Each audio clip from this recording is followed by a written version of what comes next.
if I remember correctly from last year, Geico had about 2% of the insurance market and had approximately $4 billion in float. My question is, as their market share expands, will their float, in your expectation, expand in a somewhat linear fashion?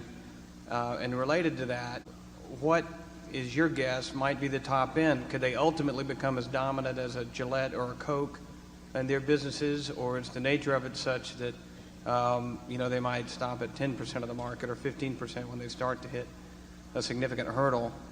And second, to follow up on this other gentleman's question, if you don't adjust for risk by using higher discount rates, how do you adjust for risk, or do you?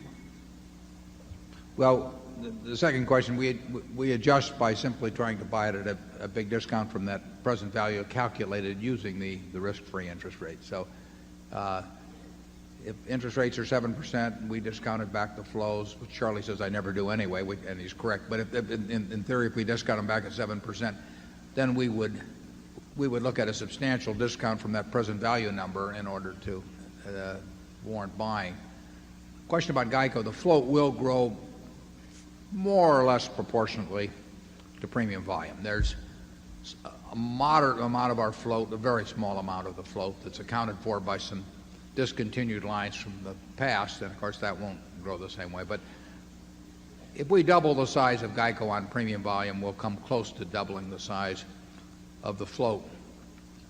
The history of auto insurance is quite interesting. It's something that isn't studied at business schools and should be studied, because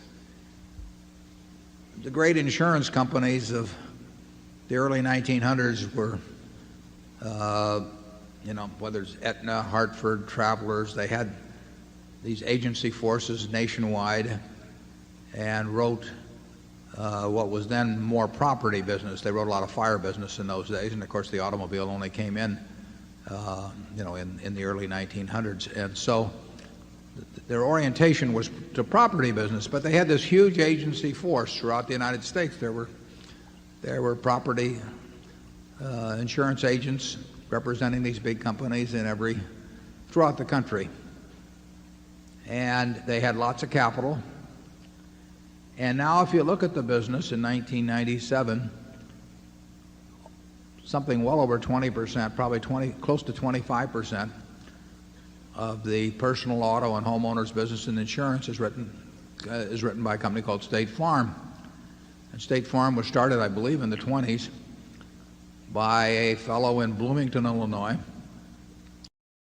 Capital to speak of, no agency force initially, and started as a mutual company. No incentive. I mean, no stock options, no capital invested where he could become a billionaire if he built the business up or anything. So here this company starts without any of the capitalist incentives that we are taught are essential to a business growing, and in a huge industry becomes the dominant player. It has more than twice the market share of Allstate, the second player, becomes the dominant company against these extremely entrenched competitors with great distribution systems and loads of capital. Now I say and incidentally, State Farm on the Fortune 500 list of companies has the third largest net worth of any company in the United States. Number 3 from Bloomington, Illinois, with a guy with no money in it. Now how does that happen? Well, I would say that's a subject we're studying, in business schools, because Darwin used to say that anytime he got any evidence that flew in the face of his previous convictions, he had to write it down in the first 30 minutes, or the mind was such that it would reject contrary evidence to cherished beliefs. And certainly there's some cherished beliefs around business schools that might at least find some interesting aspects in studying how a company could become the third largest company in net worth in the country with no apparent advantage going in. There's another company down in Texas called USAA, United States. It's for the United Services Auto Association, and it's been enormously successful, has billions of net worth, loads of satisfied policyholders, the highest renewal ratio among policyholders in the country. Nobody studies that, to my knowledge, either. The people who started Geico came from that company. In 1936, Leo Goodwin and his wife, who had worked for USAA, went over and started this little Geico company with practically no capital. And now it's, we have about 2.7% of the market, and we'll write probably $3.5 billion of voluntary auto this year.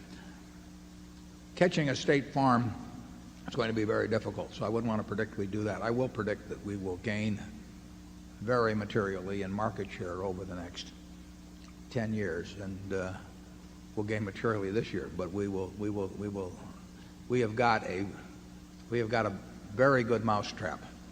I said in the report that 40% of you would save money insuring with it. I didn't say 100% or 80% or 60%, because there are areas and professions where somebody else is going to have a lower price than we are. But if across the country we are going, and for all classes of citizens, we are going to have a low price, the low price more often than anyone else.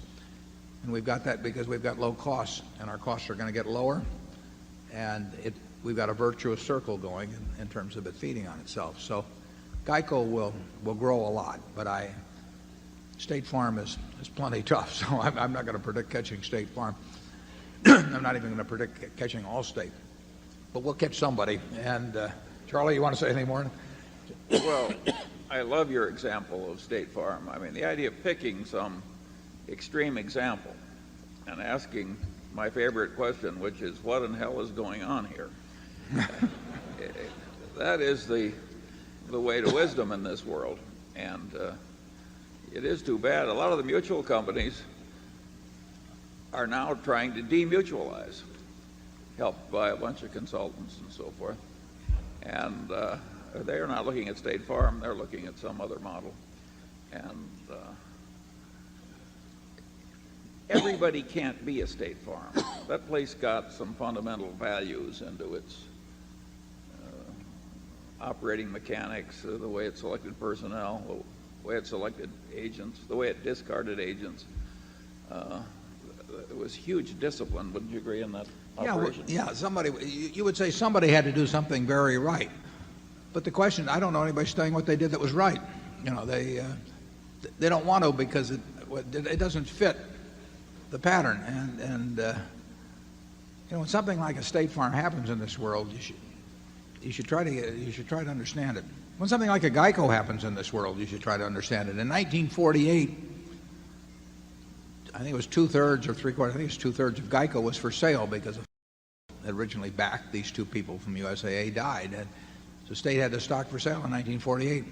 You couldn't sell it. That's how Ben Graham ended up buying it for Graham Newman, because they hawked it all over for 6 months. They went to all the big insurance companies, and the insurance companies who could see this company on a very, very tiny scale offering a product for way less money and making lots of money doing it, they simply couldn't shake themselves loose from the mists of the past to step up and buy it. They could have bought it for $1,200,000, as I remember, and owned the whole company. And instead, they've watched their own distribution system get their heads beaten in, you know, over the years, and all the time, you know, with these ideas from the past. So you have to be very careful to look hard at what's really happening. You know, as Yogi Berra said, you can observe a lot just by looking. And